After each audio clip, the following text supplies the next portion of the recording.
I'm in a 2005 Infiniti FX35 and today I'm going to show you a jump start the vehicle. So first you open the hood, and then on the passenger side here you should see a cover that you can take off with just these little clips. And then underneath you'll find the battery with your positive terminal and your negative terminal, which you can double check the battery as well, the negative symbol here and a positive over there. But I'd clean them up with a good brush or rag and then double check they're nice and tight as well.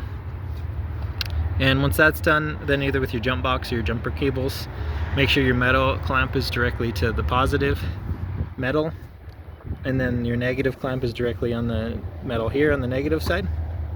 And if you're using jumper cables, make sure your other vehicle's turned on and that your positive clamp leads directly to the positive on the other battery, and the negative here leads directly to the other negative. You want to make sure they don't get crossed by mistake, because even a few seconds of that could cause potentially damage to your computer systems, fuses, all those sorts of things. But once you've had these connected and with a good connection and the other vehicle running for a few minutes, hopefully that's giving you enough power to get this started.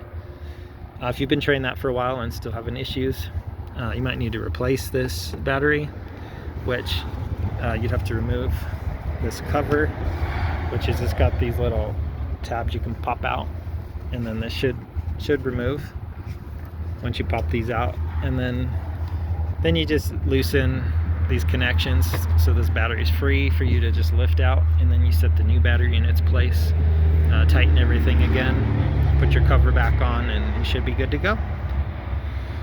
But I hope this was helpful. Hope you have a wonderful day.